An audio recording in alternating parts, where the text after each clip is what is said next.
अभी आपने कहा कि कृष्ण नाम का लेके आपको कोई कष्ट नहीं मिलेगा, राइट? अगर आप कृष्ण के शरण में जाते हैं तो आपको कोई कष्ट नहीं होगा, या जीवन में कोई कष्ट आने वाला है तो कृष्ण खुद हरण कर लेंगे। हमने ये तो नहीं कहा कि कष्ट नहीं आएगा। आपने ये कहा था कि अगर आप कृष्ण नाम लेते हैं तो 100% गारंटी कि अगली योनि आपको इंसान की मिलेगी, मनुष्य का मिल जाए। जी, ये गारंटी कैसे लेते हैं आप? स्वल्पम क्या है? स्वल्पम ही अपयस्य धर्मस्य त्रायते महते महतो विहार। भगवान गीता में इसलिए कह रहे हैं कि अगर थोड़ा सा भी आप इस मार्ग में पड़ेंगे, बड़े से बड़े खतरे से बच जाएंगे, कि कम से कम आपको मनुष्य जीवन तो प्राप्त होगा। शुचि नाम सुमताम गेहे योग भ्रष्ट भी जायते। तो भगवान गीता में ये कहते हैं अगर आप भक्ति पूरी भी नहीं कर पाते, थोड़ा सा भी कर लेते हैं भक्ति, तो क्या होगा? आपको ब्राह्मण परिवार में जन्म मिल जाएगा, धनी परिवार में जन्म मिल जाएगा, अच्छे घराने में जन्म मिलेगा और दोबारा भक्ति करने का अवसर प्राप्त होगा। और अगर मैं भक्ति ना करूँ तो? हाँ जी, अगर मैं भक्ति ना करूँ तो मुझे भक्ति ना करो तो कर्म के अनुसार चलना पड़ेगा। फिर कर्मणा देव नेत्र न जंतुर्देहो भवते। मेरे एक जानने वाले हैं, पिछले 10 साल से वो डिवोटी हैं यहीं के, ठीक है? अभी 6 महीने पहले उनकी फादर की डेथ हुई थी। ओके, तो ये कृष्ण भगवान ने ये जो कष्ट उनको दिया, क्यों दिया? वो तो 10 साल से इनकी डिवोटी थे। हमने तो बोला ही नहीं कि आप कृष्ण भक्त बनते तो कष्ट नहीं आएगा, हमने नहीं कहा। कल के मैं क्लास में गई थी, नहीं, हमने नहीं कहा ये कि कृष्ण भक्ति अगर करेगा कोई कष्ट नहीं आएगा। उसको कष्ट आएगा, कष्ट करने की जो सहन करने की दृष्टि बदल जाएगी। जैसे कि एक व्यक्ति जो है सड़क पे जा रहा है और साथ रास्ते में बैरियर्स हैं, स्पीड ब्रेकर्स हैं, तो एक व्यक्ति ठेले में जा रहा है, दूसरा व्यक्ति मर्सिडीज में जा रहा है। तो मर्सिडीज में जा रहा है, वो भी उसी सड़क से जा रहा है, झटके उसको कम लगते हैं। कहने का मतलब यह है कि कष्ट जो है भक्तों के जीवन में भी आता है, सहन करने की शक्ति भगवान देते हैं। यानी कि जहां पे पांव कटना होता है वहां पे सुई चुभती है केवल आपको। तो कष्ट तो आएगा ही आएगा। ऐसा कभी ना सोचें कि हम कृष्ण भक्ति में लग गए तो हमारे जीवन में कोई कष्ट नहीं आएगा। इनफैक्ट भक्त तो प्रार्थना करते हैं भगवान से कि हमें और कष्ट दीजिए। विपदा संता ता शाश्वत तत्र तत्र जगत गुरु भवद दर्शनम स्याद पुनर्भव दर्शनम।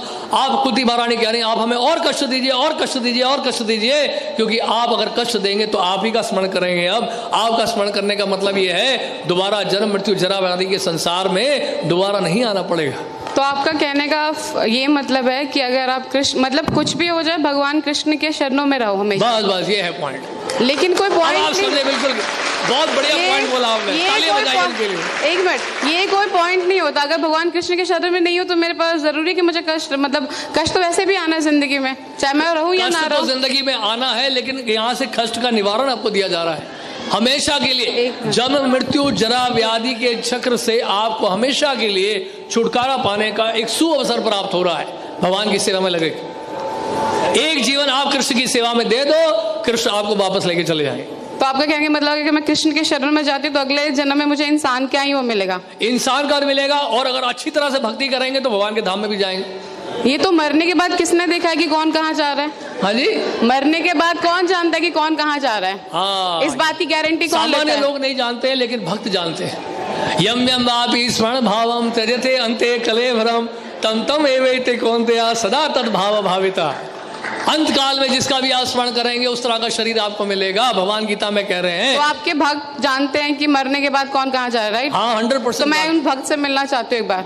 जरूर मिलिएगा, क्योंकि मुझे भी जानना है कि कैसे उनको पता चल रहा है कि मरने के बाद जा रहे हैं। उसके लिए आपको प्रोसेस अप्लाई करना पड़ेगा। जिस तरह से कोई आईआईटी के बारे में जानना चाहता है तो हम उसको क्या बोलेंगे, आईआईटी में पहले एडमिशन तो ले लो, आईआईटी में जो सिलेबस उसको तो फॉलो कर लो, वहां के प्रोसेस को तो फॉलो कर लो, वहां के रूल्स एंड रेगुलेशंस को फॉलो कर लो। इट्स अ काइंड ऑफ फोर्समेंट कि आप किसी को फोर्स कर रहे हैं कि जबरदस्ती हम किसी को फोर्स नहीं कर रहे हैं। आपकी इच्छा पाइए, नहीं इच्छा मत आइए।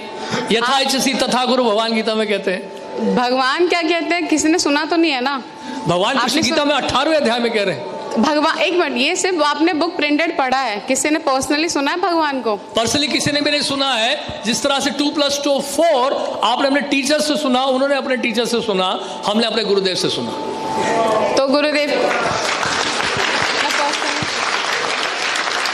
हमने प्रभुपाद से सुना। जैसा स्कूल में जाते हैं तो टीचर सिखा रहे हैं 2 + 2 4 कैसे सुनने कृष्ण भगवान से? आप अपने टीचर से कभी आपने पूछा है स्कूल में अपने टीचर से what is the proof that 2 + 2 is 4? What is the proof this is A this is B? Teacher ने कभी जवाब दिया ना, आपने पूछा ना कभी वो जवाब देंगे। बट ये तो अंधा ज्ञान हुआ ना फिर। हाँ, तो इसका मतलब जो स्कूल में पढ़ाया जा रहा है वो भी अंधा ज्ञान है। स्कूल की बात नहीं है, आपने कहा कि जो आपके गुरु ने बताया स्कूल आपने की वो बात चीज़ ही कर है, ली। क्योंकि ज्ञान तो ज्ञान है, वो भौतिक ज्ञान है, आध्यात्मिक ज्ञान है। भौतिक ज्ञान में आप विश्वास कैसे कर लिए कि 2 + 2 4 होता है? आप कैसे मान लिए ABCDEFGHIJ है? आपने कैसे विश्वास कर लिया अल्फाबेट्स को? टीचर कहता है मैंने अपने टीचर से सुना, वो टीचर कहता है मैंने अपने टीचर से सुना, राइट? ये है सिस्टम ऑफ अथॉरिटीज को कहते हैं डिसेंडिंग प्रोसेस। इसी तरह से गुरु परंपरा के माध्यम से, एक प्रमाणिक गुरु परंपरा के माध्यम से हम जान पाते हैं भगवान कृष्ण की शिक्षाओं को।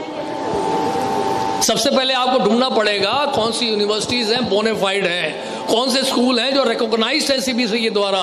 उसी तरह से वैश्विक सिद्धांत को समझने के लिए, इस आध्यात्मिक ज्ञान को प्राप्त करने के लिए हमें सबसे पहले ढूंढना पड़ेगा कि प्रमाणिक स्रोत कहाँ कौन सा है जिससे हम भगवान कृष्ण के बारे में जान सकें। इसके लिए हमें शास्त्र पढ़ने पड़ेंगे। तो उन शास्त्रों में इस प्रकार से वर्णित है। और बताइए। बस ठीक है। अल्लाह